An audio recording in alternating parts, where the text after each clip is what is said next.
Well, Parliament will be lifting in a short bit, and I think that this was demonstrative of what happens when we work together.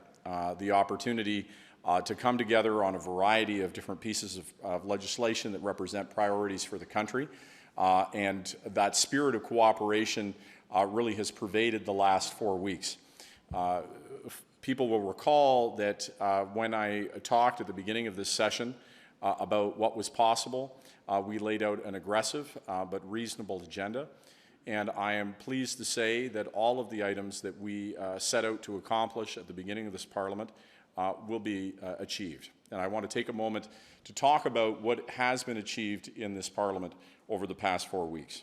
We started by adopting the hybrid provisions that allowed Parliament to be able to move and react to the situation that we're in right now as we deal with the Omicron variant.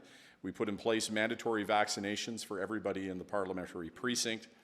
We convened all committees and ensured that the chairs and vice chairs were in place, and they have already begun their work on a lot of important items. We offered a concrete and reasonable proposal on the production of documents to find common ground on the production of documents with respect to Winnipeg Labs.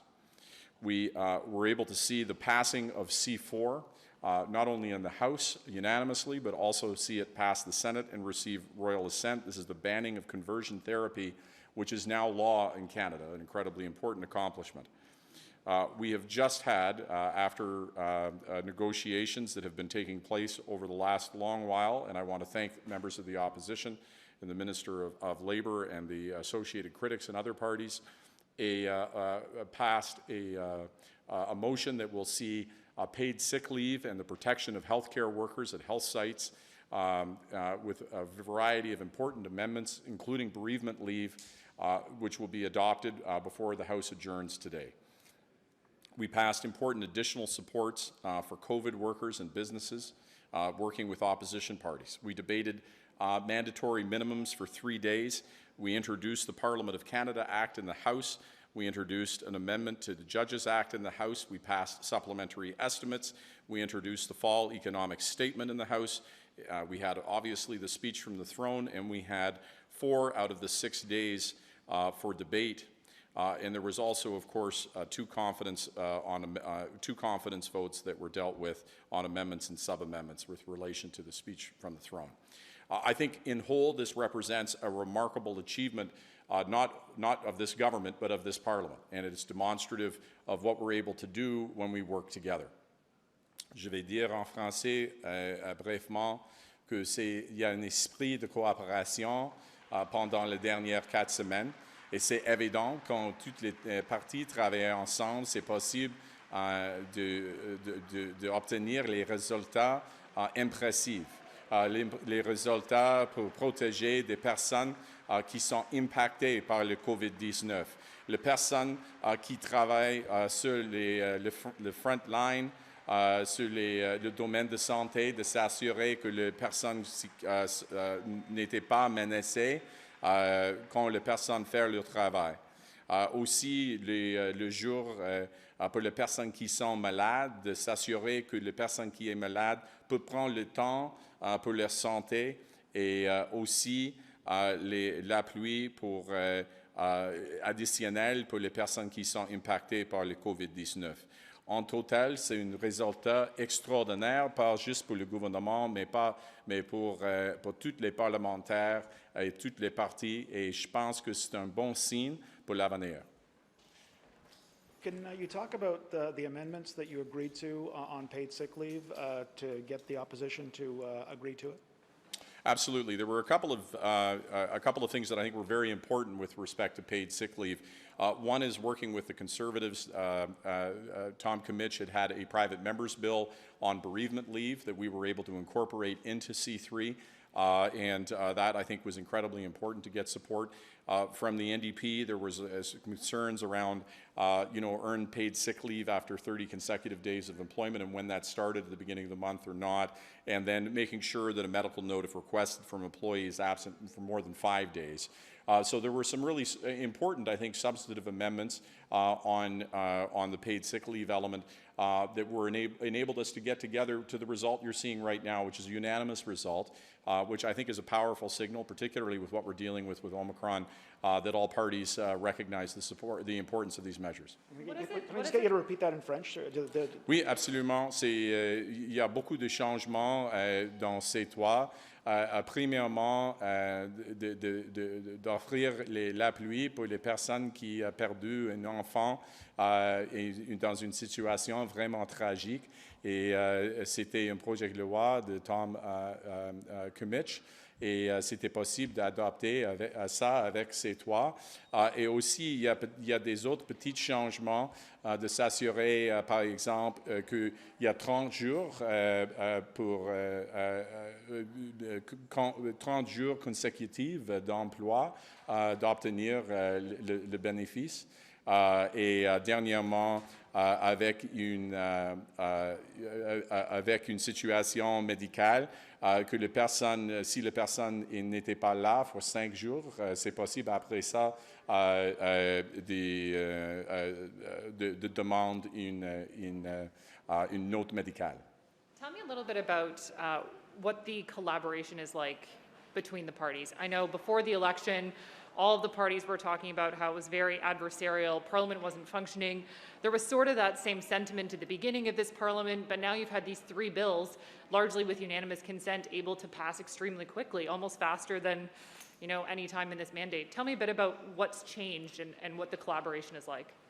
I think it's quite remarkable. I think that there's not many people who would have believed at the beginning of this session of Parliament that we could see the type of cooperation that was present. And I want to thank my counterparts in the Conservative Party, Mr. Deltel, Mr. Alain Terrien with the Bloc Québécois, and Peter Julian in the NDP. They have been incredibly reasonable. And I think what we've seen is they've brought forward important improvements and that we've been able to have conversations to get things done. So I think this gives me great optimism for the session that will commence in January. We're already having conversations of what that session might look like.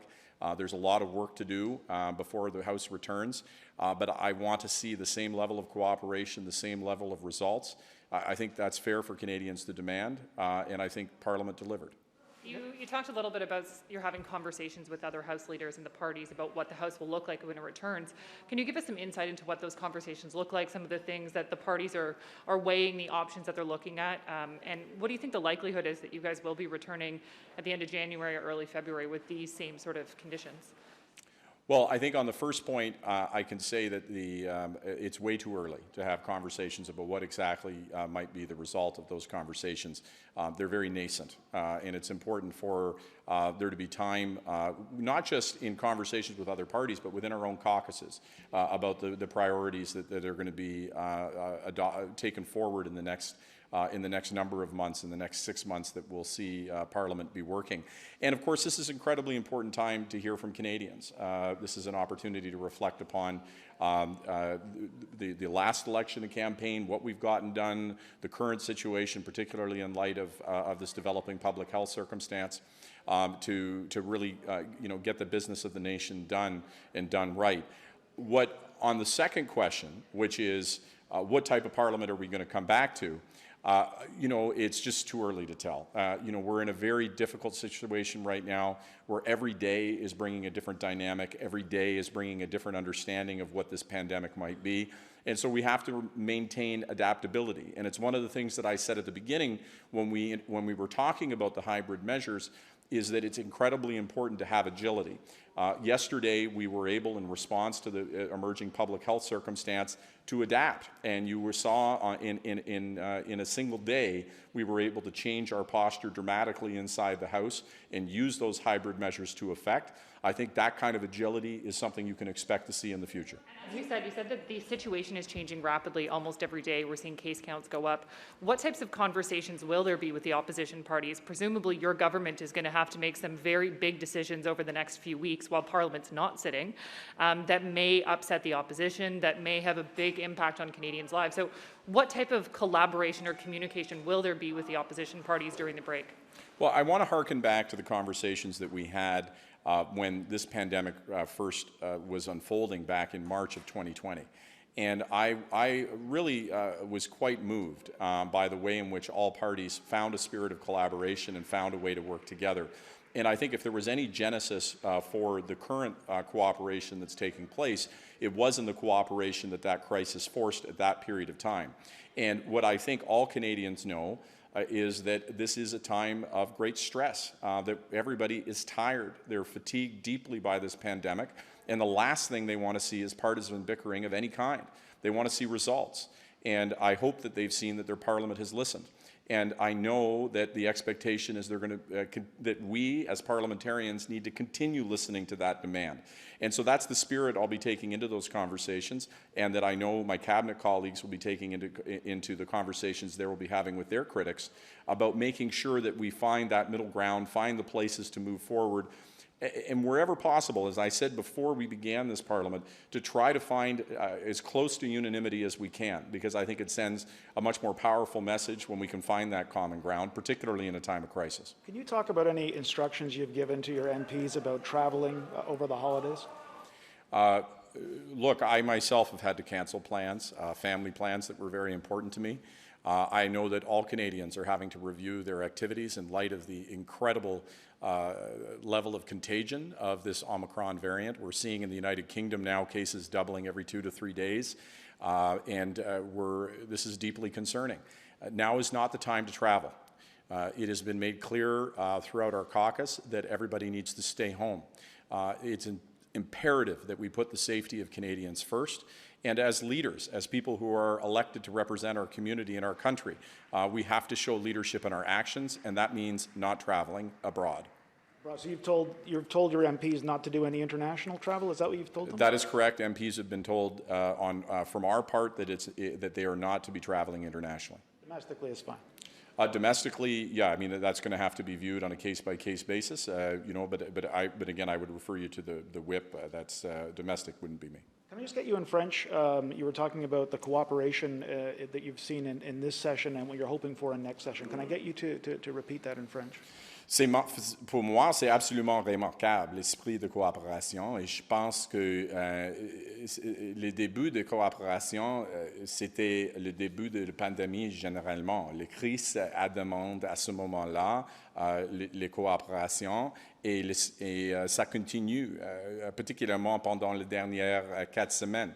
Et quand on regarde les 3 projets de loi majeurs qui étaient adoptés presque unanimement, particulièrement l'introduction pour les thérapies de conversion et aussi maintenant pour des personnes qui sont malades et besoin de temps libre pour leur maladie, c'était avec l'unanimité. Et ça, c'est absolument remarquable. Et j'ai beaucoup d'optimisme pour l'avenir quand il y a des évidences que quand on travaillait ensemble, toutes les choses sont possibles. If I could just get you in French again, just on the rules that you've laid out for Liberal members over the holidays in terms of travel, what you've told them. Écoutez, c'est essentiel que les personnes restent chez eux. Ce n'est pas le temps de voyager à l'extérieur du pays maintenant. Et nous sommes élus et il y a une attente qu'on maintenir le niveau le plus haut pour la sécurité publique. Et alors, ce n'est pas le temps de voyager. Ce n'est pas le temps pour les députés de voyager. Et aussi, ce n'est pas le temps pour les Canadiens et les Canadiennes généralement de voyager.